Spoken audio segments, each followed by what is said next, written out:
Kericuhan terjadi antara Satpol PP Kabupaten Bogor dengan masyarakat pedagang kawasan Puncak. Keributan dipicu penolakan penertiban pedagang di kawasan Puncak Bogor.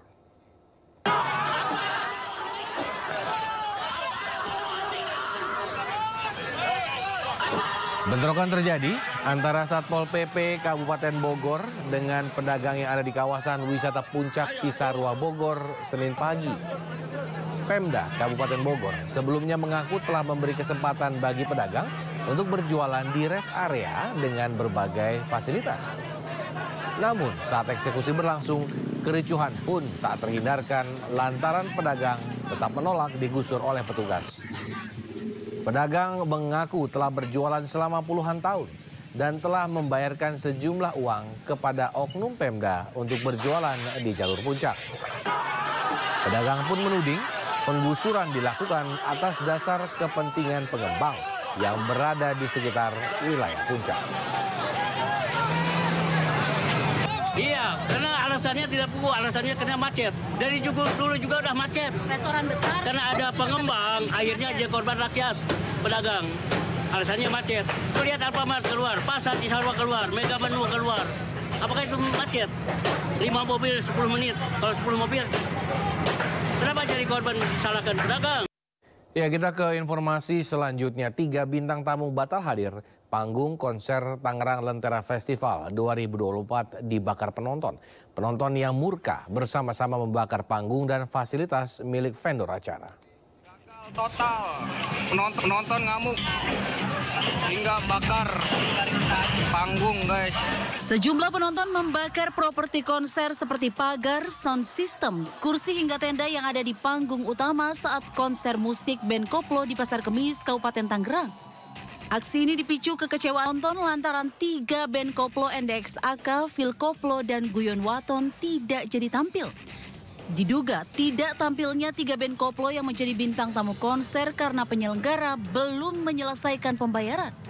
Sementara kericuhan usai setelah puluhan aparat datang ke lokasi kejadian. Polisi juga sudah memanggil penyelenggara konser untuk dimintai keterangan. Guna mengantisipasi kericuhan susulan, sejumlah aparat disiagakan di lokasi. Polisi masih mencari provokator hingga peristiwa pembakaran terjadi. Dari Kabupaten Tangerang, Banten, Aimar Rani, iNews melaporkan. Ya, tak terima 4 rekannya ditangkap, ratusan pekerja tambang emas tradisional menggeruduk Polres Sintang. Para pekerja meminta rekan mereka untuk segera dibebaskan.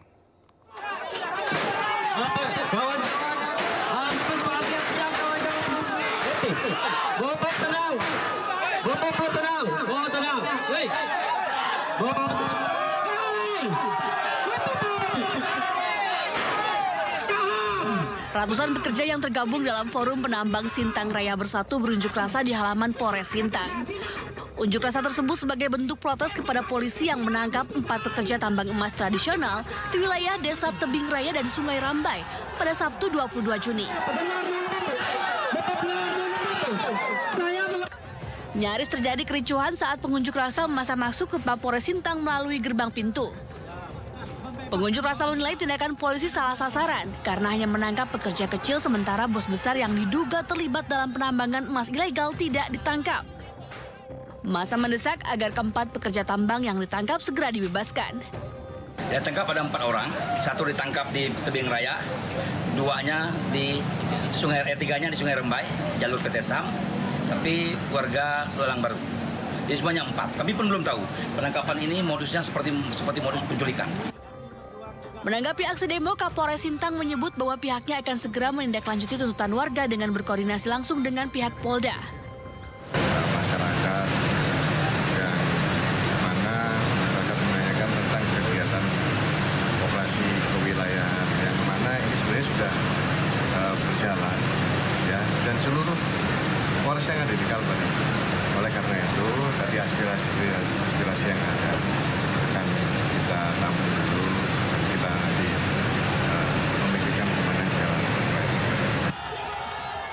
Warga meminta agar pemerintah untuk segera mencari solusi terhadap persoalan ini dan menuntut agar kebijakan penindakan terhadap penambang ilegal dilakukan dengan adil. Dari Sintang, Kalimantan Barat, Trianto, iNews melaporkan. Kita ke informasi lainnya, pemirsa. Sidang pra-peradilan Peggy Setiawan, tersangka kasus pembunuhan Vina dan Eki di Cirebon, yang dijadwalkan digelar Senin 24 Juni 2024 ditunda. Pengadilan menjadwalkan ulang pada 1 Juli mendatang. Tim kuasa hukum Peggy Setiawan, Tony RM, mengatakan persidangan ditunda dikarenakan pihak kepolisian daerah Jawa Barat sebagai termohon tidak hadir. Tony menambahkan, tidak datangnya pihak termohon sebagai bagian dari strategi mengulur waktu dengan harapan berkas yang sudah ada di jaksa dinyatakan lengkap. Tim kuasa hukum Peggy Setiawan telah menyurati Jaksa Agung agar mengingatkan Kejaksaan Tinggi supaya tidak buru-buru menyatakan kelengkapan berkas-berkas. Karena kalau tidak hadir itu biasanya ya, karena udah 3 minggu kan, udah tahu. Biasanya kalau tidak hadir itu adalah strategi untuk mengulur-ngulur. Supaya nanti ada panggilan lagi, kemudian di kejaksaannya nanti biar segera lengkap berkasnya. Jadi itu biasanya, kami ini praktisi lah, udah tahu lah. Ya, sementara Humas Pengadilan Negeri Bandung, Dal Yusra, mengatakan pihak termohon sudah menerima surat sidang pra-peradilan. Yusra tidak tahu alasan termohon tidak hadir dalam pra-peradilan hari ini. Namun persidangan akan terus dilakukan apabila pihak termohon kembali tidak hadir dalam pra-peradilan. Dibatalkan, ditunda, ya. Ditunda alasannya karena pihak termohon dari Polda tidak hadir dan telah dibuat pemanggilan secara sah dan patut ya. Makanya hakim pra-peradilan menundanya tanggal 1 Juli ya. Apabila tanggal 1 Juli dipanggil tidak hadir juga, maka akan terus berlanjut. Alasan spesifiknya apakah Bapak tahu, Pak, dari tim hukum Polda ini tidak datang? Oh, kenapa? Kami nggak tahu, Pak. Yang penting suratnya udah diterima secara patut dan sah. Alasannya tidak hadir, ya kami tidak tahu ya. Bunyi suratnya seperti apa? Nah, bunyi surat nggak, pemanggil biasa. Memanggil Polda ini buat hari sidang tanggal segini, itu aja pada itu aja. Tapi mereka tuh bersurat bentuk penolak tidak hadirannya, mereka tuh bersurat atau tidak. Atau ada konfirmasi dari tidak ada. Oke, baik. Jadi kalau ditunda seperti ini nanti apa yang akan terjadi kalau Polda nggak datang lagi? Oh iya, hakim melanjutkan. Melanjutkan. Oke, ya. Jadi tenggatnya karena kami terpukul ini 1 minggu harus sudah putus perkara ini ya. Padahal sebelumnya, Kabid Humas Polda Jawa Barat, Kombes Polisi Jules Abraham Abbas menyatakan siap menghadapi pra-peradilan Peggy yang dilaksanakan hari ini. Pihaknya pun telah menyiapkan pengacara. Kami telah menyiapkan tim dari kuasa hukum Polda Jawa Barat. Sejauh ini kami sudah berkoordinasi juga dengan pihak pengadilan terkait dengan waktu pelaksanaan dari sidang pra-peradilan yang rencananya akan digelar pada besok pagi dan besok hari, yaitu tanggal 24 Juni 2024. Dan kami sudah siapkan dan kami siap menghadapi gugatan pra-peradilan dari kuasa hukum maupun keluarga tersangka B. Nanti dipastikan besok datang nanti? Dipastikan tentunya kami akan berkoordinasi lagi terkait sidang awal. Apakah nanti akan menghadapi langsung, kami akan datang tentunya, ataupun nanti kami akan menunggu terkait dengan kesiapan dari teman-teman kuasa hukum yang sudah disiapkan oleh Polda Jawa Barat. Nah, ini tentunya atas perintah langsung Bapak Kapolda Jabar ya untuk menyiapkan tim dalam menghadapi gugatan pra-peradilan. Pengamanan besok tentunya kami juga sudah mempersiapkan. Nah, mudah-mudahan sidangnya juga bisa berjalan lancar. Waktunya tentunya nanti kami akan berkoordinasi dengan pihak pengadilan. Gangguan pada pusat data nasional yang membuat kacau pelayanan imigrasi beberapa hari belakangan dideteksi akibat serangan cyber ransomware yang bernama BrainChipper Ransomware. Pelaku sempat meminta uang tebusan sebesar 8 juta US dollar.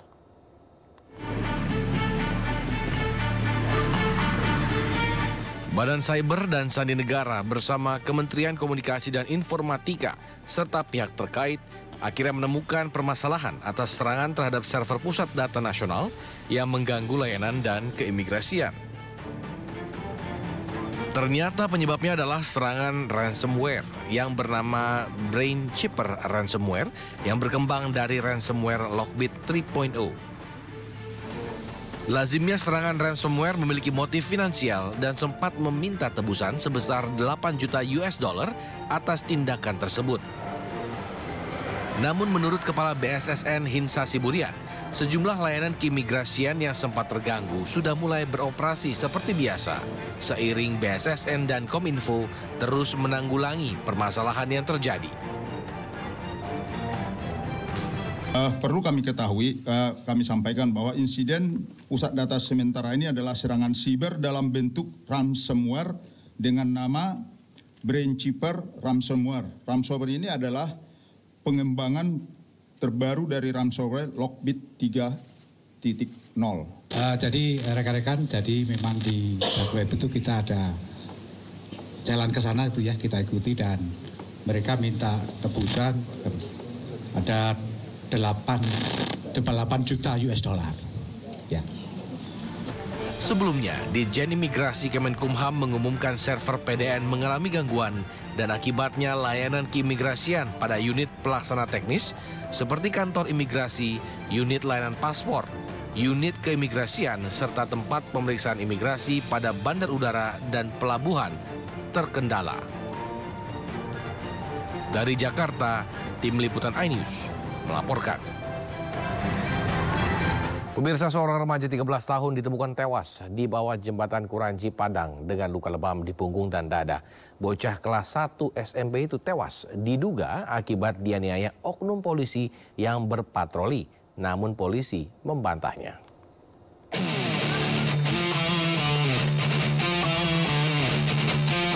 Jenazah Afif Maulana 13 tahun, siswa kelas 1 SMP dimakamkan di pemakaman keluarga di daerah Kampung Baru, Kecamatan Lubek, Kota Padang, Sumatera Barat.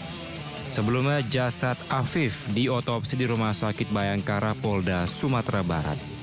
Awalnya Afif diduga tewas akibat kecelakaan dan ditemukan pencari sampah di bawah jembatan Kuranji. Namun hasil investigasi LBH Padang menyebutkan korban tewas dianiaya oknum polisi yang berpatroli. Afif terakhir kali berkomunikasi dengan orang tuanya saat pergi bersama temannya pada Minggu dini hari. Katanya bagus diotopsi, ya kan? Tapi kabar otopsinya belum ada. Tadi sudah diotopsi berarti, Pak? Hasilnya keluarga sudah tahu, Pak? Belum.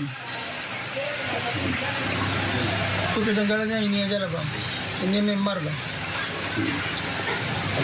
Itu kabarnya almarhum tawuran atau bagaimana ini, Bang? Belum tentu lagi, Bang. Kesaksian ini disampaikan oleh Aditya yang memboncengkan Afif almarhum.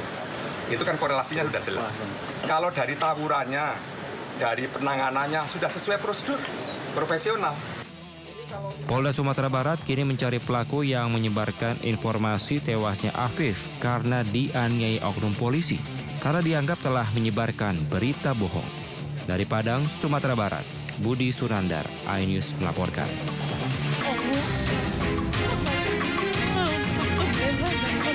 Kamu bersumpah demi nama Allah, aku sendiri kata kamu tidak bersalah. Saya tidak pernah melakukan semua itu. Ini difitnah. Saya rela mati. Saya tidak pernah melakukan semua itu. Ini difitnah. Saya rela mati. Pemirsa, sidang pra-peradilan Peggy Setiawan yang seharusnya digelar hari ini ditunda lantaran pihak Polda Jawa Barat selaku termohon mangkir dalam persidangan.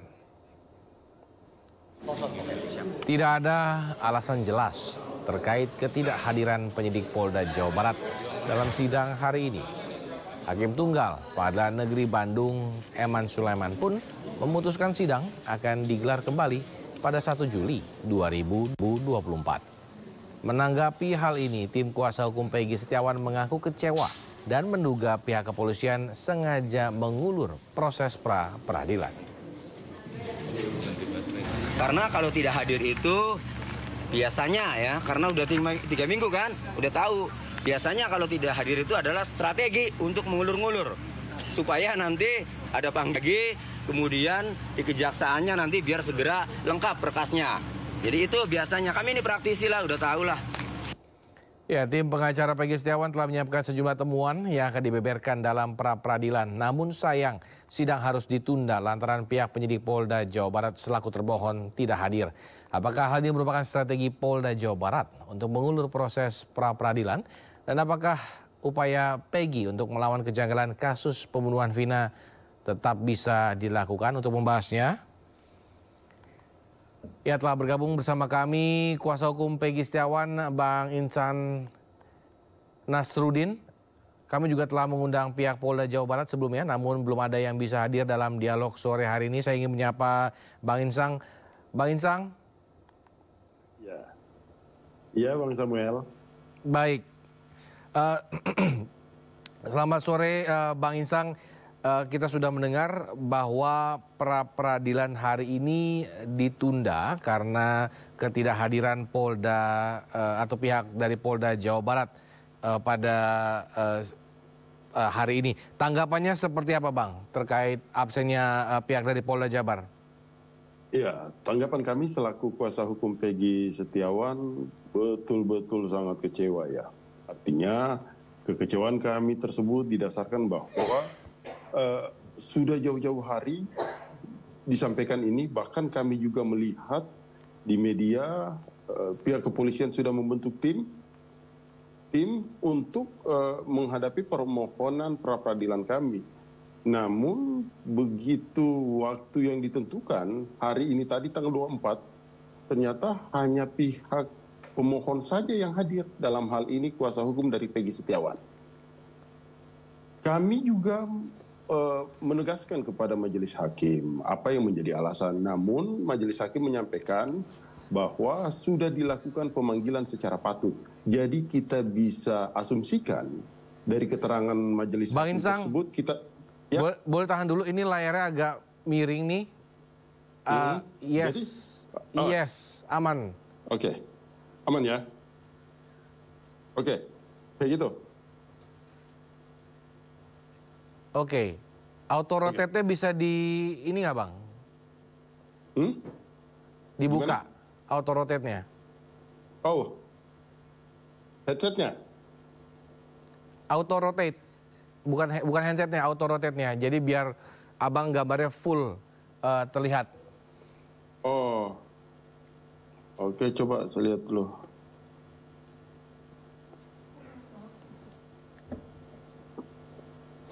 Coba deh, buka dulu.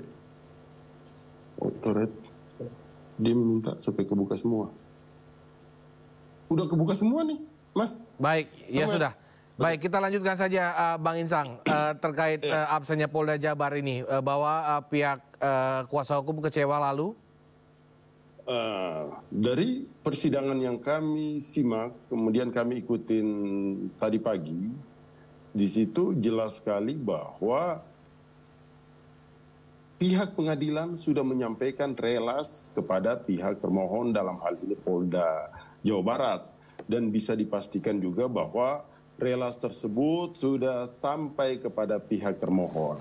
Namun ironisnya, ini perkara yang menyangkut perkara publik, menjadi perhatian publik juga.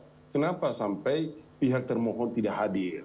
Kami sangat sayangkan itu, sehingga adalah tidak berlebihan. Manakala kami menilai bahwa apakah ini ada indikasi dugaan menurut kami, apakah ini mau mengulur-ulur waktu, apakah hal ini supaya nantinya pra-peradilan ini dengan diajukan ke pokok perkara, maka pra-peradilan ini gugur dengan sendirinya. Ini yang menjadi dugaan kami. Gitu loh. Oke, seperti itu, Mas Samuel. Oke, memang kemarin tempo hari saya juga berdialog dengan Prof. Suparji. Memang akan ada manuver-manuver sepertinya terkait dengan pra-peradilan ini. Ya mungkin salah satunya adalah hari ini. Lalu tanggapan keluarga sendiri seperti apa, Bang Insang? Ya, semuanya sangat kecewa ya. Artinya begini, kita ini adalah mau melakukan koreksi yang dijamin dan dilindungi oleh undang-undang terhadap kinerja yang telah dilakukan oleh Polda Jawa Barat. Dalam hal ini adalah kriminal umum. Kok kenapa ketika kami akan melakukan koreksi, tapi seolah-olah tidak ditanggapin? Ini kan perintah pengadilan, undangan pengadilan, atau panggilan pengadilan. Harusnya pihak Polda, karena ini kan kinerja Polda. Kami juga meyakini bahwa klien kami sama sekali bukanlah orang yang bersalah dalam hal ini. Makanya kami menguji itu. Apakah dia salah atau tidak, kami menguji. Menguji dalam hal formilnya saja dulu. Ayo kita buktikan. Kalau pihak Polda mengatakan bahwa Peggy Setiawan salah atau menduga salah, kami justru sebaliknya. Kami mengukur bahwa Peggy Setiawan ini tidak salah. Makanya kami ambil langkah-langkah konstitusi dengan mengajukan pra-peradilan. Tapi secara gambarannya ini adalah bentuk koreksi kami selaku lawyer dari Peggy Setiawan atas kinerja Polda Jawa Barat. Seharusnya menguji kinerja, kenapa nggak hadir? Supaya lebih formal gitu loh. Ini kan ditentukan dan memang sudah diatur di dalam undang-undang. Ngapain lagi harus menunda minggu depan? Ya kan, jangan sampai begitu minggu depan, begitu kami bacakan permohonan kami, pihak Polda lagi minta lagi waktu supaya ini perpanjang lagi. Padahal tujuannya adalah bagaimana ini disut persoalan ini supaya cepat-cepat masuk ke dalam ranah kejaksaan. Ranah kejaksaan. Maka kalau masuk dalam ranah kejaksaan kemudian didaftarkan kemudian sidang perdana, maka perkara yang menyangkut pra-peradilan ini dengan sendirinya gugur secara hukum. Tapi yang saya mau menilai begini, makanya saya himbau juga kepada pihak kejaksaan untuk lebih teliti, untuk lebih jeli melihat seluruh berkas yang diberikan oleh pihak Polda Jawa Barat. Karena kalau sudah masuk dalam pokok perkara, maka beban pembuktiannya terdapat pada kejaksaan. Kalau dalam rangka pra-peradilan ini secara formil, maka beban pembuktiannya kan di pihak Polda Jawa Barat. Begitu. Kan? Makanya kami menilai kalau sampai pra-peradilan ini gugur dikarenakan diperiksanya pokok perkara, maka kami jelas menduga bahwa Polda Jawa Barat itu berbalik badan, melemparkan bebannya semua kepada kejaksaan. Kira-kira seperti itu, Pak Samuel. Oke, ini memang ketidakhadiran Polda pun sebenarnya dibolehkan kan sebenarnya ya. Namun ketika nanti 1 Juli kembali mangkir, sesuai aturan pengadilan boleh melanjutkan sidang pra-peradilan. Tapi menurut Bang Insan sendiri seperti apa? Apakah memang Polda harus berani hadir di pengadilan atau kalaupun memang nanti 1 Juli pra-peradilan akan tetap berjalan tanpa Polda, itu bagaimana Bang Insang? Ya, kalau sampai 1 Juli nantinya kemudian pihak Polda tidak hadir, memang Hakim Tunggal sudah menyampaikan bahwa kita akan lanjutkan kepada pokok perkara. Tapi menurut saya alangkah baiknya ketika persidangan, jadi kita tidak lakukan dalam rangka persidang pra-peradilan ini hanya sepihak. Kami mau bahwa ini dua belah pihak supaya ada check and balance-nya. Jadi betul-betul kita menguji sejauh mana sih perbuatan yang dituduhkan oleh Peggy Setiawan ini. Kok orang-orang yang jelas-jelas ini berada di Bandung, tapi dikait-kaitkan sama perbuatan yang terjadi di Cirebon. Ini kan agak sedikit ganjil menurut kami. Kok nanti setelah 8 tahun kemudian baru kasus Vina viral, kemudian orang itu kemudian Peggy Setiawan dicomot, kemudian ditahan, kemudian dicari-carikan bukti, dikait-kaitkan, dicocok-cocokin. Menurut saya logika hukum seperti ini apa? Apa sih yang harus dikejar dari seorang Peggy yang notabene-nya hanya seorang kuli bangunan, hanya seorang yang hidupnya susah, berdamai sama kehidupannya pun saja dia masih sulit, apalagi mau berkaitan sama geng-geng motor, kayaknya terlalu jauh lah. Logika itu yang dibangun terlalu jauh. Kira-kira seperti itu. Tahan dulu Bang Insang, sebelum kita lanjutkan dialog, kita akan simak kembali pernyataan Kabid Humas Polda Jawa Barat Kombes Pol Jules Abraham Abbas terkait siap menghadapi pra-peradilan Peggy yang dilaksanakan hari ini. Bahkan pihaknya telah menyiapkan para pengacara. Telah menyiapkan tim dari kuasa hukum Polda Jawa Barat. Sejauh ini kami sudah berkoordinasi juga dengan pihak pengadilan terkait dengan waktu pelaksanaan dari sidang pra-peradilan yang rencananya akan digelar pada besok pagi dan besok hari, yaitu tanggal 24 Juni 2024. Dan kami sudah siapkan dan kami siap menanggapi gugatan pra-peradilan dari kuasa hukum maupun keluarga tersangka B. Nanti dipastikan besok datang nanti. Dipastikan tentunya kami akan berkoordinasi lagi terkait sidang awal, apakah kami akan menghadapi langsung, kami akan datang tentunya, ataupun nanti kami akan menunggu terkait dengan kesiapan dari teman-teman kuasa hukum yang sudah disiapkan oleh Polda Jawa Barat. Nah, ini tentunya atas perintah langsung Bapak Kapolda Jabar ya untuk menyiapkan tim dalam menghadapi gugatan pra-peradilan. Pengamanan besok tentunya kami juga sudah mempersiapkan. Nah, mudah-mudahan sidangnya juga bisa berjalan lancar. Waktunya tentunya nanti kami akan berkoordinasi dengan pihak pengadilan. Iya, Bang Insang tadi kan Pak Jules bilang bahwa sudah siap sebenarnya. Namun dengan tidak hadir hari ini kan mempertanyakan kesiapan tersebut. Apakah memang menurut Bang Jules dan kawan-kawan pengacara bahwa memang pihak kepolisian hanya ingin kasus ini P21 aja sebenarnya? Ya, kalau dugaan kami seperti itu. Dugaan kami seperti itu. Artinya kami tahu betul dalam sistem acara ini, ketika sudah P21, maka kewenangan tersebut akan diserahkan kepada pihak kejaksaan. Ya, kewenangan tersebut diserahkan kepada pihak kejaksaan, kemudian kejaksaan mendaftarkan perkara ini ke pengadilan. Tapi yang di sini yang paling penting adalah kami ingin menguji tindakan langkah pihak Polda Jawa Barat dalam menetapkan tersangka. Karena ini kan menurut hemat kami adalah dua orang yang berbeda. Ya. Peggy Setiawan dan Peggy alias Peron itu dua hal yang berbeda, baik dari alamat, baik dari ciri-ciri, ya kan, maupun dari usia.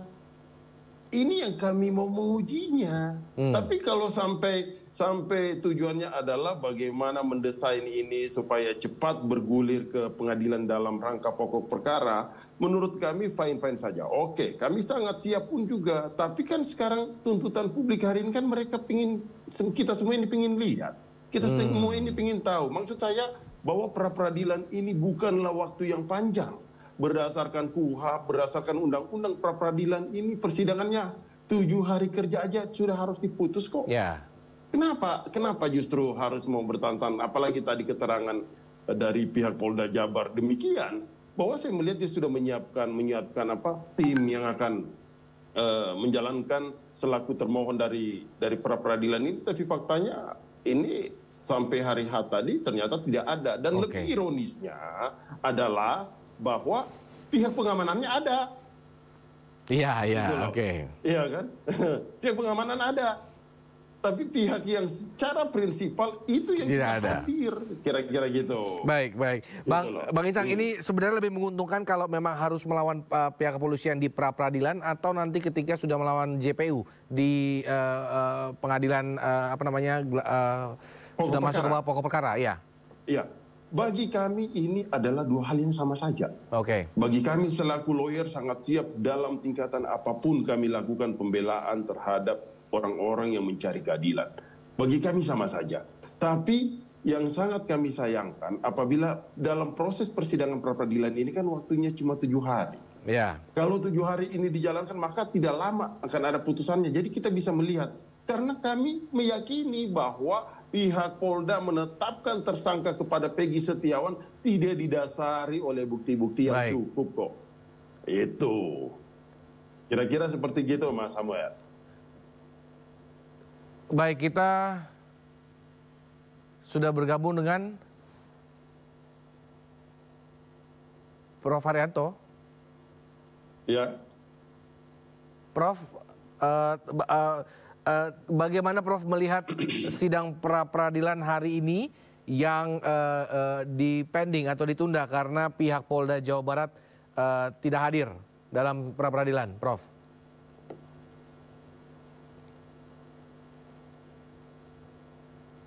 Prof?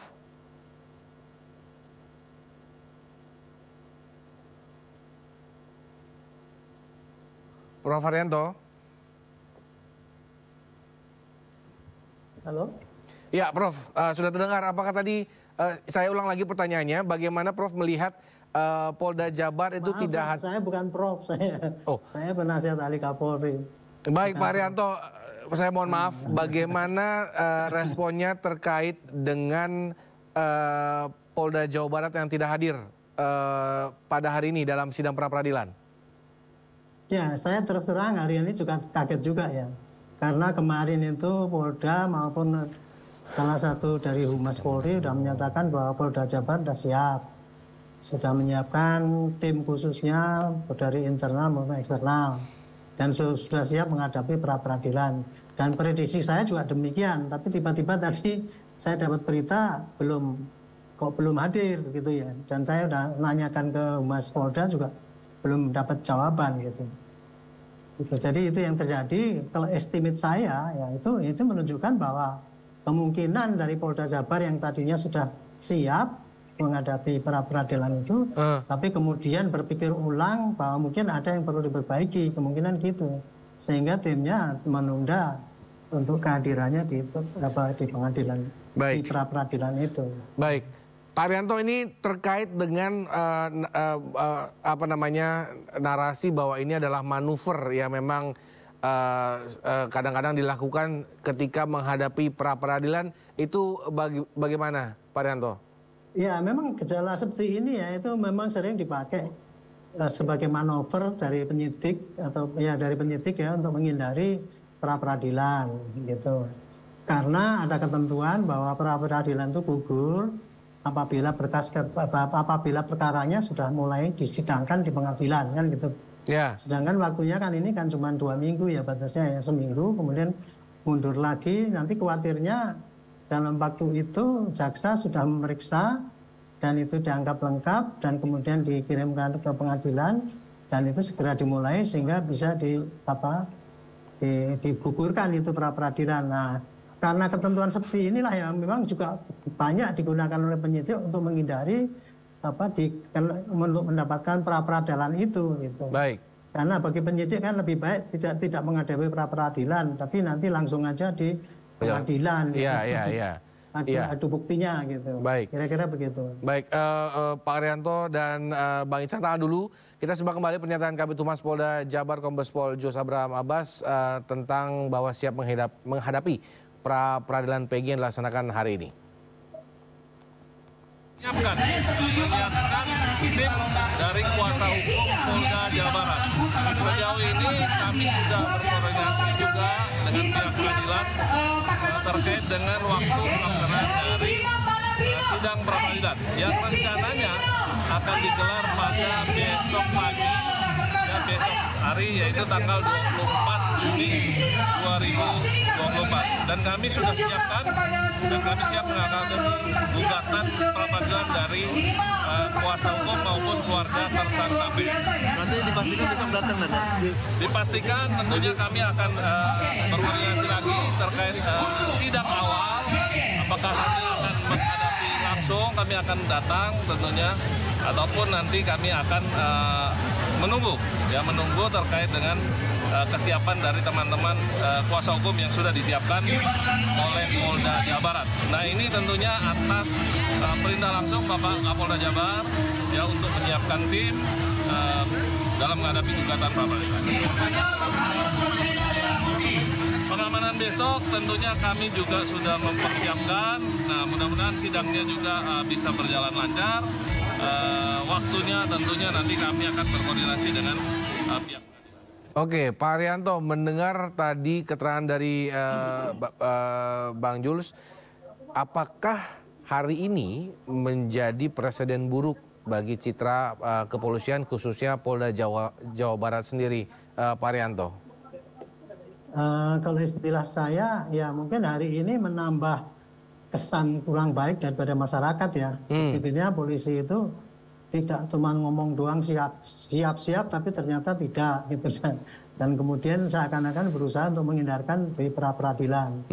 Tapi itulah yang sudah diambil keputusan oleh Polda Jabar ya dalam ini penyidikan. Pastinya ini karena kasus ini sudah dimonitor, apalagi sudah diperintahkan Pak Kapolri supaya serius, kemudian dimonitor semua media bahwa polisi harus benar-benar. Saya kira ini bagian daripada pertimbangan Polri untuk lebih berhati-hati sehingga menetapkan yang langkah yang terbaik ya menunda pra-peradilan ini gitu. Mudah-mudahan dengan pengunduran ini juga belum sempat nanti menggugurkan pra-peradilan supaya rakyat tidak kecewa. Kalau pandangan saya sih kayak gitu ya. Jadi maksudnya kita lihat aja. Jadi bahwa nanti di minggu depan kalau nggak salah pra-peradilan tetap akan berjalan ya, maksudnya begitu ya. Pak Arianto. Nggak dicap polisinya takut nih polisinya gitu. Iya. Mendingan dihadapi lah, karena udah selama ini udah serius, udah siap. Kan pra-peradilan itu cuma masalah simpel, Pak. Kalau kita sudah berlaku dengan prosedur yang benar, nggak usah takut di pra-peradilan gitu. Oke, polisi juga sebenarnya nggak usah takut ya. Gitu. Bang Insang, bagaimana Bang Insang? Bahwa memang tadi Pak Arianto juga mengatakan bahwa Kapolri sudah memberikan arahan agar serius menghadapi kasus ini. Melihatnya seperti apa Bang Insang? Ya, ini muncul lagi satu keganjilan menurut saya, bahwa harusnya sudah ada instruksi dari pimpinan institusi kepolisian itu sendiri, harusnya lebih tanggap, lebih meluangkan waktu. Apapun itu kan pra-peradilan ini kan tidak sekonyong-konyong hari ini undangannya kemudian hari ini juga sidang. Nah, tapi pihak pengadilan sudah mengatur waktunya itu bahkan 1 minggu loh. Tadi dalam persidangan pun juga saya meminta untuk mempercepat, tapi hakim tunggal tetap mengatakan bahwa relas panggilan itu ada diatur oleh waktunya, sehingga tidak ada masalah kalau yang kemudian hari Senin mendatang dilakukan sidang pra-peradilan sebagai sidang kedua ya. Kalau saya katakan bahwa ini sidang kedua, walaupun di pertama termohonnya tidak hadir, mudah-mudahan di sidang yang kedua pihak termohon ini sudah bisa hadir. Hanya saya mau katakan begini, bahwa tindakan kami selaku kuasa hukum dalam mengajukan pra-peradilan ini semata-mata hanya untuk mengkoreksi kinerja kepolisian, karena kepolisian Polda Jawa Barat lah ini yang melakukan penetapan tersangka, melakukan penahanan. Kalau yang kemudian tadi Pak Arianto bilang ini hanya sekedar formalitas, ya kan? Kalau sudah menjalankan SOP maka maju saja. Saya pun sependapat. Ini hanya formalitas.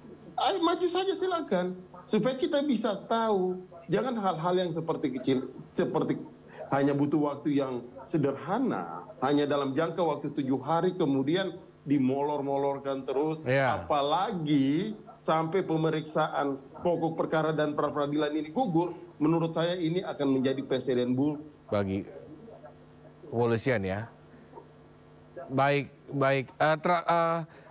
Terakhir Pak Arianto, singkat saja bagaimana atau kritik apa yang ingin disampaikan ke Polda Jabar sendiri terkait penundaan pada hari ini? Ya, saya hanya berharap Polda Jabar serius, kan dulu udah ngebut ya, ngebut menentukan tersangka, dan ngebut juga ini mempersiapkan sangkalan kepada sidang peradilan ini. Nggak usah takut, hadapi saja. Kalau nanti dinyatakan memang tidak sah, ya sudah dihentikan kan.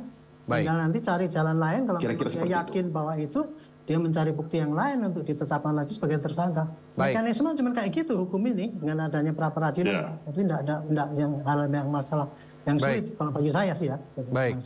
Baik. Terima kasih Pak Arianto dan juga Bang Insang telah bergabung bersama kami sore hari ini. Kita tunggu perkembangannya baik dari pihak kepolisian ataupun dari pihak kuasa hukum dalam mempersiapkan either pra-peradilan ataupun sidang pokok perkara nanti. Selamat sore Bapak-bapak. Saya tidak pernah melakukan semua itu di Vietnam. Bersumpah demi nama Allah. Mama bersumpah demi nama Allah. Aku sendiri karena kamu tidak bersalah. Saya tidak pernah melakukan semua itu di Vietnam. Saya telah mati. Kami akan mengajak Anda memantau jalannya sidang putusan dugaan kasus korupsi Karen Agustiawan di Pengadilan Negeri Jakarta Selatan.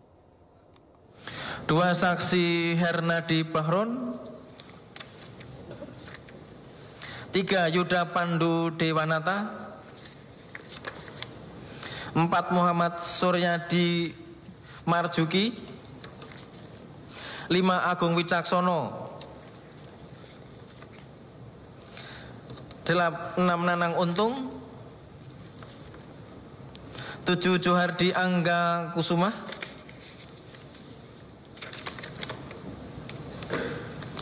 Didik Sasongko Widi,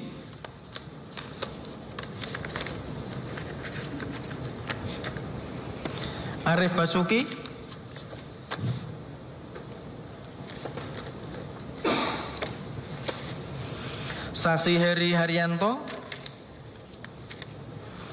Saksi Hari Karyulianto,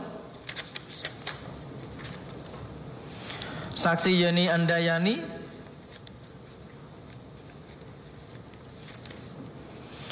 Saksi M. Afdal Bahaudin, Saksi Andri Hidayat,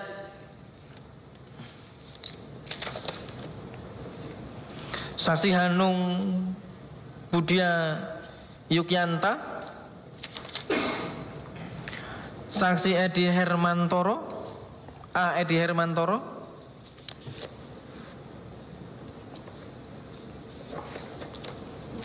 saksi Mahendra Susetyo Dani, saksi Ahmad Haris, saksi Muhammad Ardi Widyo Saputra, saksi Rayendra Sidik, Alan Frederick, saksi Adi Kustanto, Hendra Sukmana, Rizal Fajar Mutakin,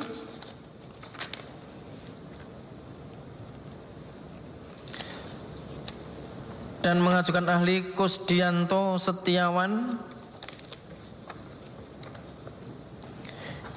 ahli Anas Puji Intanto,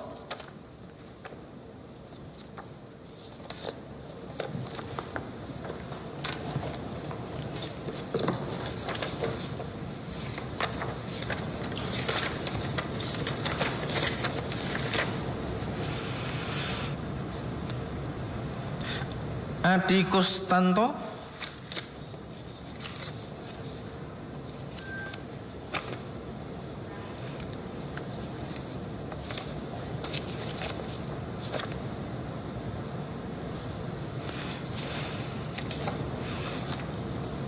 saksi Hendra Sukmana,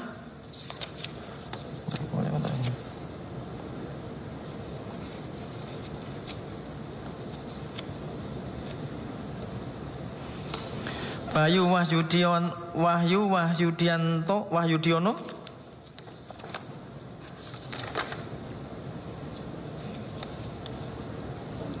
Rizal Fajar Mutakin,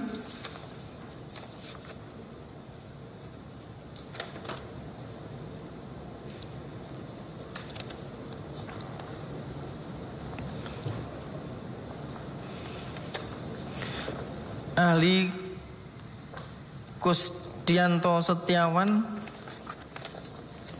baca 2 kali tadi.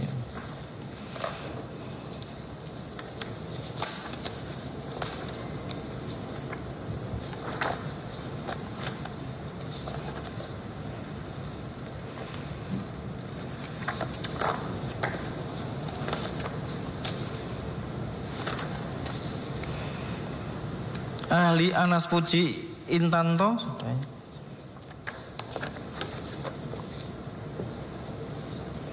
Agus Saptora Harjo,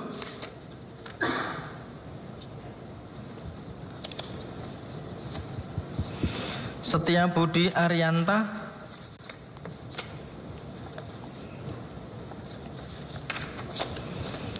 Ine Anggraini,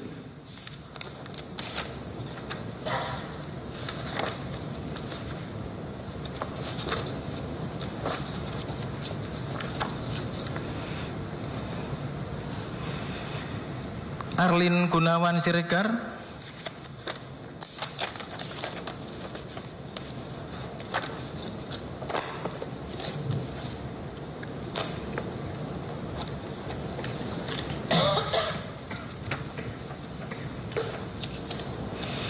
Aurora Mahdalena,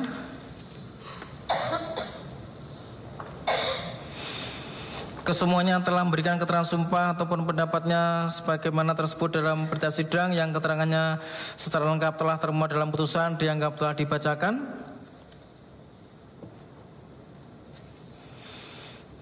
Selanjutnya di persidangan terdakwa juga telah memberikan keterangan pada pokoknya sebagaimana tersebut dalam berita sidang dalam bacakan dianggap telah dibacakan. Keterangan terdakwa telah lengkap termuat dalam putusan. Selanjutnya di persidangan terdakwa juga telah mengajukan saksi dan ahli yang meringankan di persidangan, yaitu Aris Mulya Yusuf, saksi Muhammad Yusuf Kala,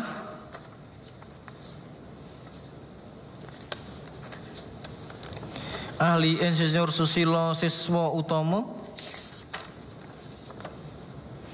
Ahli Profesor Dr. Basuki Rekso Wibowo, Ahli Dokter Khairul Huda, Ahli Irman Syah AKMA, yang kesemuanya saksi dan ahli telah memberikan keterangan dan pendapatnya di bawah sumpah, yang keterangan saksi-saksi dan ahli yang diajukan oleh terdakwa maupun penasihat hukumnya keterangannya lengkap dalam putusan dianggap telah dibacakan.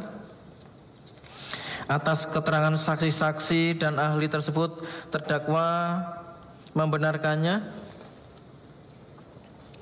Menimbang bahwa di persidangan telah diajukan barang bukti mana telah disita secara sah menurut hukum, sehingga memperkuat pembuktian dalam perkara ini, yaitu bukti angka nomor 1 sampai dengan angka nomor 1040, semua telah lengkap termuat dalam putusan dianggap dibacakan.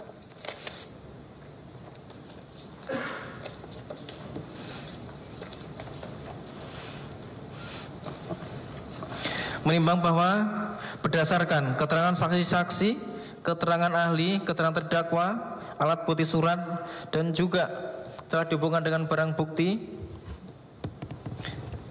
yang diajukan oleh penuntut umum dan juga diajukan terdakwa maupun penasihat hukumnya, sehingga ditarik menjadi fakta hukum untuk mempertimbangkan tentang kesalahan terdakwa sebagaimana dakwaan penuntut umum. Fakta-fakta hukum mana telah lengkap dalam putusan ini dianggap telah dibacakan.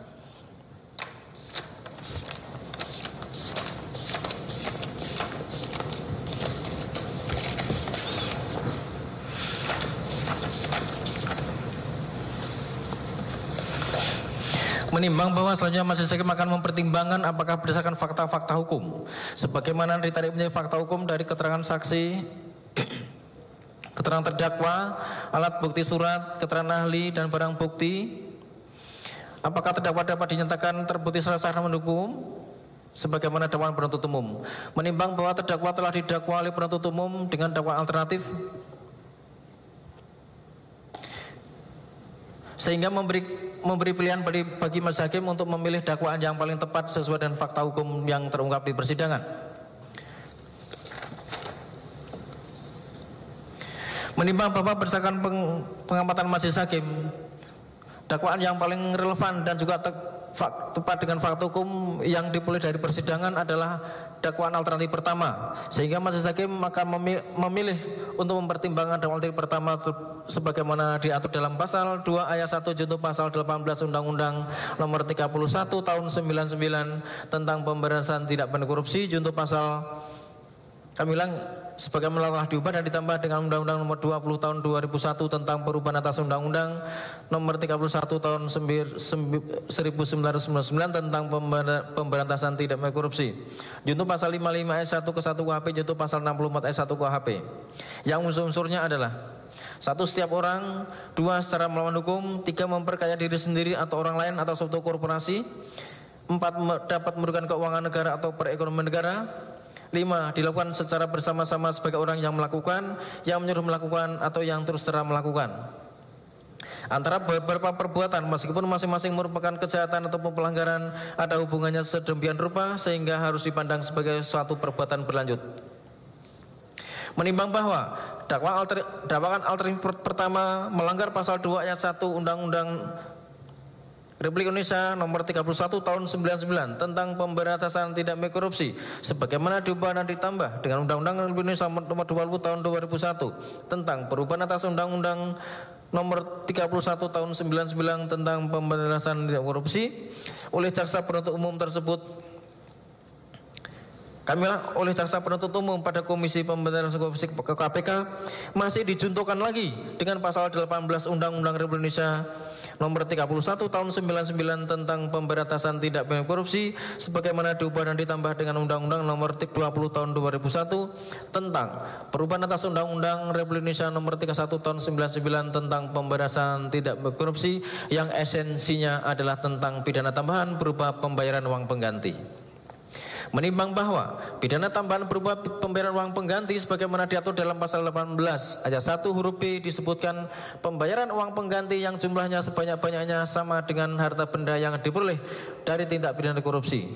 Selanjutnya disebutkan dalam ayat kedua, jika terpidana tidak membayar uang pengganti sebagaimana dimaksud dalam ayat 1 huruf B paling lama dalam waktu 1 bulan sesudah putusan pengadilan telah memperoleh kekuatan tetap, maka harta bendanya dapat disita oleh jaksa dan dilelang untuk menutup uang pengganti tersebut.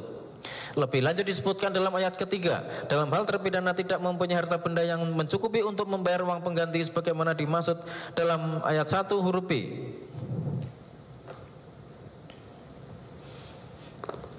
Maka dipidana dengan pidana penjara yang lamanya tidak melebihi ancaman maksimum dari pidana pokoknya sesuai dengan ketentuan dalam undang-undang ini, dan lamanya pidana tersebut sudah ditentukan dalam putusan pengadilan.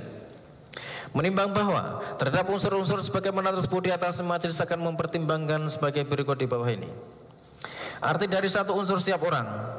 Menimbang bahwa yang dimaksud dengan setiap orang ialah orang perseorangan ataupun termasuk korporasi sebagaimana dimaksud dalam pasal 1 butir ketiga Undang-Undang Nomor 31 Tahun 99 tentang pemberantasan tindak korupsi junto. Undang-Undang Nomor 20 Tahun 21 tentang perubahan atas Undang-Undang Nomor 31 tentang pemberantasan tindak korupsi. Menimbang bahwa orang perorangan di sini adalah orang secara individu, yang dalam kitab undang-undang hukum pidana dirumuskan dengan kata barang siapa. Sedangkan korporasi adalah kumpulan orang atau kekayaan yang terorganisasi, baik berbentuk badan hukum maupun bukan badan hukum. Sebagaimana Perma Nomor 13 Tahun 2016 tentang tata cara penanganan perkara tindak pidana korupsi oleh korporasi.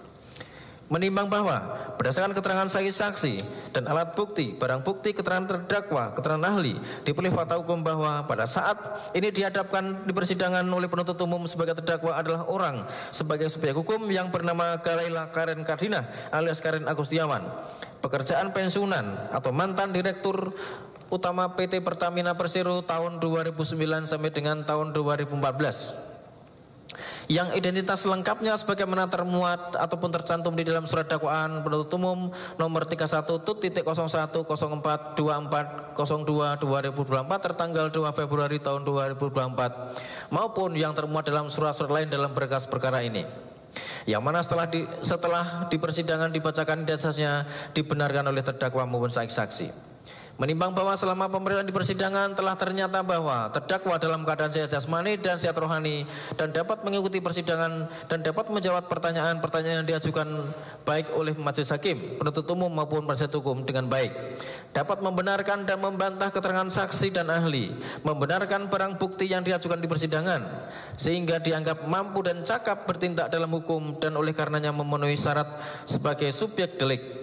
Namun demikian karena unsur ini bukan delik inti delik, bestandel delik, sehingga untuk dapat dipersalahkan karena melakukan tindak pidana yang didakwaan kepadanya haruslah dibuktikan seluruh ataupun semua unsur-unsur berikutnya.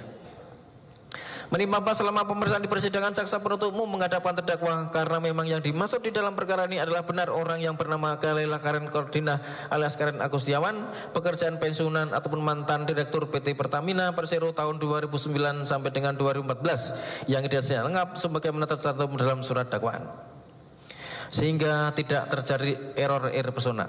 Menimbang bahwa berdasarkan pertimbangan tersebut di atas, maka unsur setiap orang dalam perkara ini telah terpenuhi. Menimbang bahwa penasihat hukum dalam nota pembelaannya berpendapat unsur setiap orang tidak terpenuhi karena telah terjadi error persona dengan alasan perbuatan terdakwa dalam perkara ini sebagai perbuatan aksi korporasi PT Pertamina Persero berupa pembelian LNG dari Corpus Christi CCL yang hanya berkaitan dengan SPA tahun 2013 dan 2014 yang tidak dapat lagi dipertanggungjawabkan sebab sudah berakhir dan tidak berlaku, dan terdakwa tidak terbukti melakukan perbuatan terkait SPA 2015 dan amandemennya tahun 2015, dan terdakwa telah berhenti berdasarkan keputusan Menteri BUMN nomor SK 198 MPU 10/2024 tentang pemberhentian selaku Direktur Utama PT Pertamina tanggal 1 Oktober tahun 2014, yang mana Pelaksanaan kontrak pembelian energi berdasarkan SP 2015 adalah merupakan keputusan direksi pengganti terdakwa dan bukan keputusan dari terdakwa. Majelis Hakim berpendapat, oleh karena yang dihadapkan di persidangan oleh jaksa penuntut umum pada Komisi Pemberantasan Korupsi atau KPK adalah orang sebagai subjek hukum bernama Galela Karen Kardina alias Karen Agustiawan, mantan Direktur PT Pertamina Persero tahun 2009 sampai dengan 2015 dengan identitasnya lengkap sebagaimana termuat dalam surat dakwaan penuntut umum. Dengan demikian, pendapat penasihat hukum terdakwa dalam nota pembelaannya sepanjang menyangkut unsur setiap orang dikesampingkan. Arti dari dua, unsur melawan serta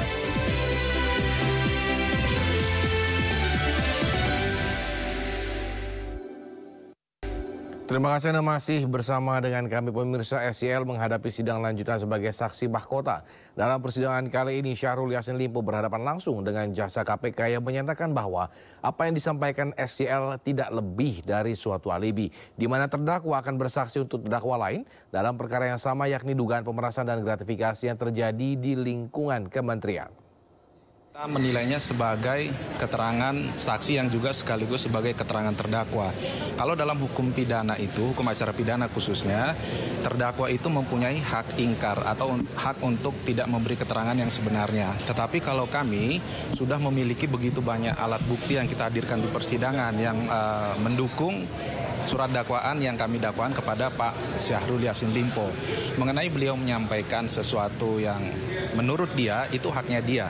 Tapi tentu nanti dalam tuntutan kami akan membahas bahwa apa yang disampaikan oleh Pak Syahrul Yassin Limpo itu tidak lebih dari suatu alibi. Contohnya alibi apa?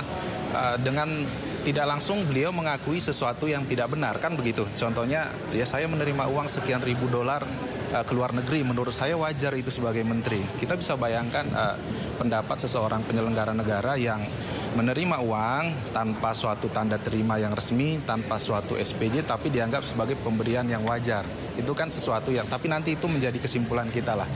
Kita masih fokus bahwa alat bukti yang kami hadirkan di persidangan sudah terang benderang menyatakan bahwa apa yang dilakukan Pak Syahrul Yassin Limpo bersama Pak Kasdi Subagiono dan Pak Hatta itu adalah sesuatu yang bertentangan dengan hukum. Ya, sidang mantan Menteri Pertanian Syahrul Yassin Limpo memasuki babak baru. Kali ini SYL menjadi saksi mahkota untuk dua anak buahnya Kasdi Subagiono dan Muhammad Hatta yang juga menjadi terdakwa dalam kasus ini. Bagaimana jalannya sidang kali ini? Kita sudah terhubung dengan Syahreza Zanski langsung dari Pengadilan Tindak Pidana Korupsi Jakarta Pusat. Reza, bagaimana berlangsungnya sidang SYL hari ini? Silakan dengan informasi.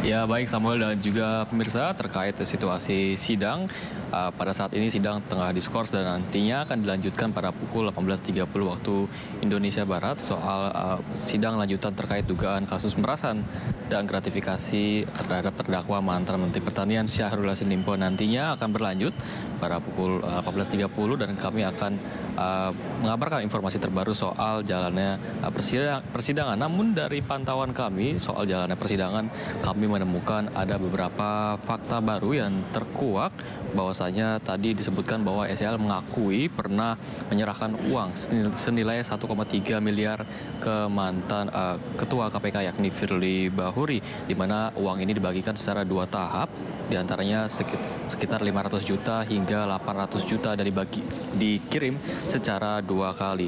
Dan ada juga beberapa fakta yang terkuak dari pengakuan SYL, bahwasanya Samuel, SYL sempat mengaku membeli sebuah jaket untuk anaknya dengan harga senilai 46,3 juta rupiah dengan cicilan kartu kredit dan menggunakan dana daripada Kementerian Pertanian begitu. Lalu juga beralasan bahwasanya SYL ingin menjadi seorang ayah yang baik bagi anak-anaknya, sehingga ini menjadikan alasan bagi SYL untuk membelikan barang-barang termasuk jaket kepada anaknya tersendiri. Dan tadi terkuak juga soal fakta terbaru dari pihak SCL bahwasanya ini istrinya SCL yakni Ayun Sri Harahap ini menerima uang bulanan senilai 30 juta rupiah per bulan begitu, di mana sumber uang tersebut ini berasal dari anggaran rumah tangga Syahrul Yassin Limpo maksudnya, dan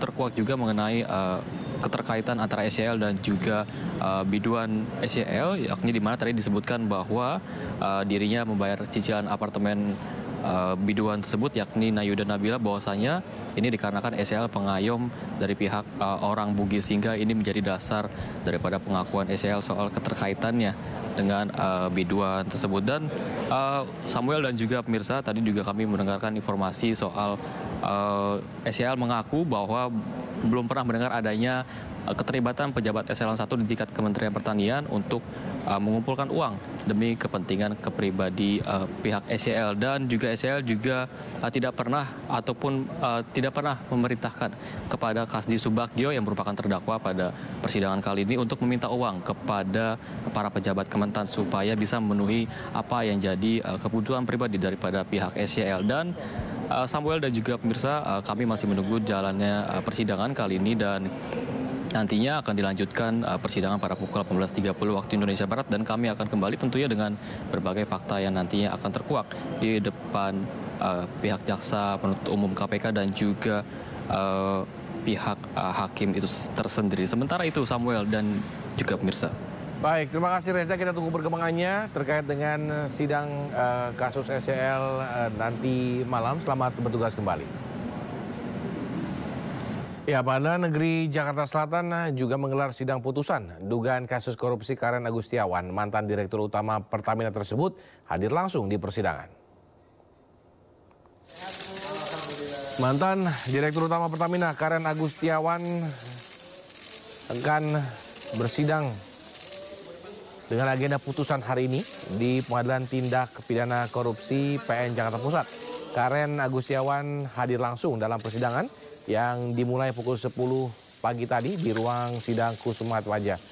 Dalam perkara ini, Jaksa Penuntut Umum KPK menuntut Karen Agustiawan untuk dipidana 11 tahun penjara. Jaksa menilai Karen terbukti secara sah dan meyakinkan menurut hukum telah melakukan tindak pidana korupsi terkait pengadaan LNG di PT Pertamina Persero. Sebelumnya, jaksa turut meminta hakim memberikan pidana pengganti kepada Karen, yakni berupa denda 1 miliar rupiah. Uang itu wajib dibayar dalam waktu sebulan pasca putusan ditetapkan.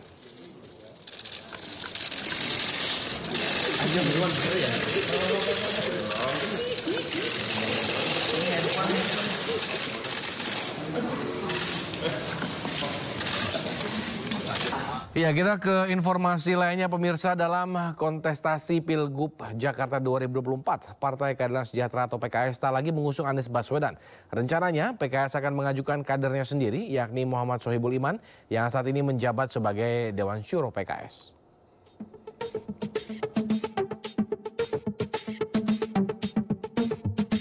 Partai Keadilan Sejahtera atau PKS akan mengusung Wakil Ketua Majelis Syuro PKS Muhammad Sohibul Imam sebagai bakal calon Gubernur DKI Jakarta 2024.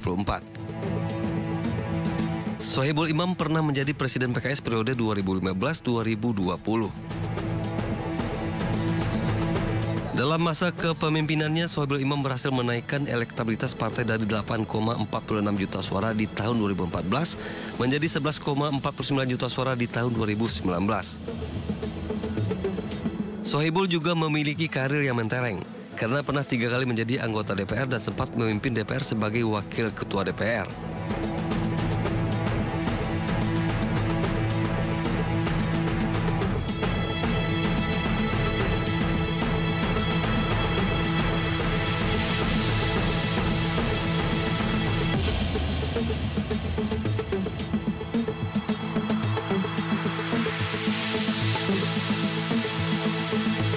Sebelumnya, Presiden PKS Ahmad Sehu mengaku telah mendapatkan tawaran cawagup dari Golkar dan Koalisi Indonesia Maju KIM untuk mendampingi Ridwan Kamil di Pilgub Jakarta. Tim Liputan News melaporkan. Dari informasi selanjutnya, Presiden Joko Widodo meresmikan peluncuran digitalisasi layanan perizinan penyelenggaraan event. Kemudahan ini diharapkan memperbanyak event yang digelar serta meningkatkan minat pariwisata. Presiden Jokowi didampingi sejumlah pejabat, diantaranya Kapolri Jenderal Listio Sigit, Panglima TNI Jenderal Agus Subianto, Ketua KY Amzulian Rifai, Jaksa Agung S.D. Burhanuddin, Menko Marves Luhut Binsar Panjaitan. Jokowi menyinggung Travel and Tourism Develop Indeks Indonesia naik, namun masih kalah dibandingkan dengan negara lain di Asia Tenggara. Salah satu cara untuk meningkatkan travel and tourism adalah dengan menggelar banyak event berskala internasional, mulai dari konser hingga event olahraga. Sehingga kemudahan perizinan perlu dilakukan oleh pemerintah dan kepolisian. Kita tahu di Travel and Tourism Development Index, Indonesia naik peringkat dari peringkat 32 menjadi ke-22.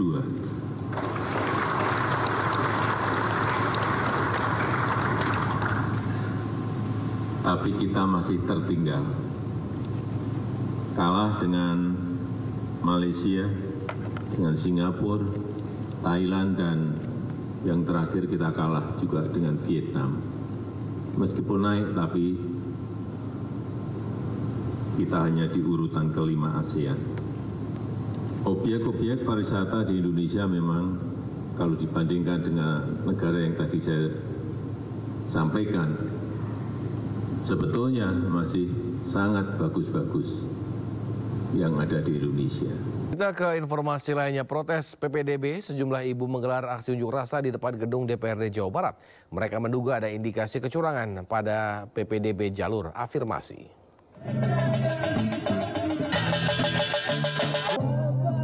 Puluhan ibu menggelar aksi unjuk rasa sambil membawa dan memukul peralatan dapur di depan gedung DPRD Jawa Barat Senin pagi. Mereka meminta DPRD Jawa Barat memantau dan meminta tidak ada kecurangan dalam PPDB. Mereka juga menilai kuota afirmasi disalahgunakan untuk memasukkan siswa yang tidak masuk jalur prestasi. Kondisi ini menyebabkan siswa tidak mampu tidak mendapat kuota dan tidak lolos PPDB.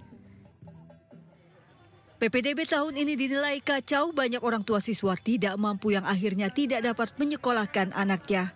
Sangat kacau ya untuk penerimaan siswa di tahun ini karena banyak kuota-kuota yang memang tidak masuk di akal dan itu tidak tertuang dalam PPDB. Setelah menggelar aksi, Wakil Ketua Komisi 5 DPRD Jawa Barat keluar untuk mendengar aspirasi massa. Dari Bandung, Jawa Barat, Ervan David, iNews melaporkan. Pemirsa, Menteri Kesehatan Arab Saudi Fahd Al-Jalajal mengklaim pengelolaan medis selama pelaksanaan haji 2024 berhasil dan berlangsung sangat baik. Lebih dari 1,3 juta jemaah mendapatkan layanan kesehatan selama musim haji tahun ini. Menteri Kesehatan Arab Saudi Fahd Al-Jalajal mengatakan sistem kesehatan Saudi melayani lebih dari 495.000 jemaah dengan perawatan khusus. Bahkan pihaknya juga melayani 141.000 lebih jemaah yang tak mengantongi visa haji. Jalajal juga menyinggung kondisi kesehatan para jemaah secara keseluruhan. Meskipun suhu tinggi menembus 51 derajat Celcius di tempat suci Mekah. Respon cepat dari otoritas kesehatan serta bantuan dari pasukan keamanan haji berhasil mengelola dan mengurangi dampak suhu ekstrim. Lebih lanjut, Jalajal mengungkapkan jumlah jemaah haji yang meninggal tahun ini mencapai 1.301 orang. Sebanyak 83% diantaranya bukan pemegang visa haji. Mereka melaksanakan ibadah tanpa tempat berlindung atau kenyamanan yang memadai di tengah suhu sangat terik. Jalajal menekankan upaya signifikan yang dilakukan otoritas yang berwenang untuk meningkatkan kesadaran akan bahaya suhu panas dan pentingnya tindakan pencegahan. Semua laporan telah dikumpulkan, keluarga jemaah meninggal juga telah diberitahui. Proses identifikasi terhadap jemaah yang meninggal dunia telah rampung, meski pada awalnya petugas tak mendapati informasi atau dokumen identitas para korban. Para jemaah yang meninggal dunia juga mendapat layanan pemakaman dan penghormatan. Surat keterangan kematian jemaah juga sudah dikeluarkan. Ya, setelah server Pusat Data Nasional mengalami gangguan, kini layanan imigrasi Bandara Soekarno-Hatta Tangerang, Banten sudah bisa melayani kedatangan jemaah haji. Penumpang yang tiba pun sudah dapat menggunakan sistem autogate. 5 kloter jemaah haji dari debarkasi DKI Jakarta, Banten, Lampung, dan Jawa Barat tiba di tanah air melalui Bandara Soekarno-Hatta Tangerang, Banten. Kedatangan jemaah bersamaan dengan aktifnya server pemeriksaan dokumen imigrasi yang sebelumnya sempat terganggu selama 3 hari. Server Pusat Data Nasional milik Kominfo sudah berfungsi pada Minggu dini hari, sehingga penumpang yang tiba dapat menggunakan sistem autogate. Sementara itu, jemaah haji yang tiba mendapatkan prioritas jalur khusus kedatangan. Ada 5 autogate yang melayani jemaah haji dan 4 counter manual untuk membantu jemaah lansia. Alhamdulillah pada dini hari tadi kita sudah kedatangan 5 kloter perdana haji, di mana jamaah haji mencapai 2.102 orang.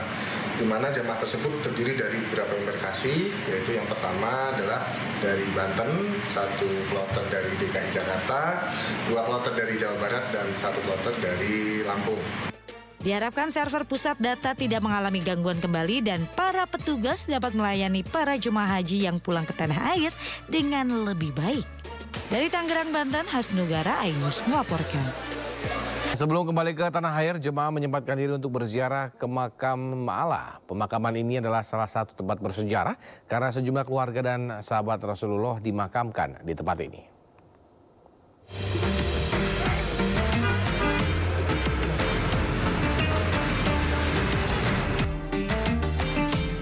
Pemakaman Ma'la adalah salah satu tempat bersejarah di Mekah. Di tempat inilah beberapa keluarga dan sahabat Rasulullah dimakamkan. Di antaranya Siti Khadijah, istri pertama Rasulullah, serta Qasim dan Abdullah, kedua putra beliau. Bahkan orang-orang yang meninggal di Mekah, baik penduduk setempat maupun jemaah haji atau umroh, dimakamkan di tempat ini. Banyak jemaah datang untuk berziarah, tidak terkecuali jemaah dari Indonesia. Salah satu makam yang kerap dikunjungi adalah makam ulama asal Rembang, Kiai Haji Maimun Zubair, atau yang biasa dikenal sebagai Mbah Mun. Mbah Mun disemayamkan di pemakaman ini setelah wafat saat musim haji tahun 2019 lalu. Sholat asar tadi di Masjidil Haram. Nah, kebetulan dari hotel kami di 501 88 Sragen. Setelah rangkaian haji selesai, nah kita pengen ziarah ke makam ulama besar dari Sragen yang dimakamkan di dekat komplek pemakaman Sayyidatina Siti Khadijah Kubra. Alhamdulillah bisa hadir di sini, rawuh silaturahim, ziarah bersama bapak-bapak petugas ibadah haji Indonesia. Alhamdulillah luar biasa bisa bertemu, bisa ziarah bareng-bareng. Hingga saat ini, Ma'la dikelilingi dinding pembatas yang meluas ke lereng Gunung Hujun. Posisi makam pun dibagi 2 bagian, yakni bagian utara meliputi kuburan Bani Hashim dan bagian selatan kuburan keturunan Rasulullah. Dari Makkah, Arab Saudi, Tim Liputan iNews melaporkan.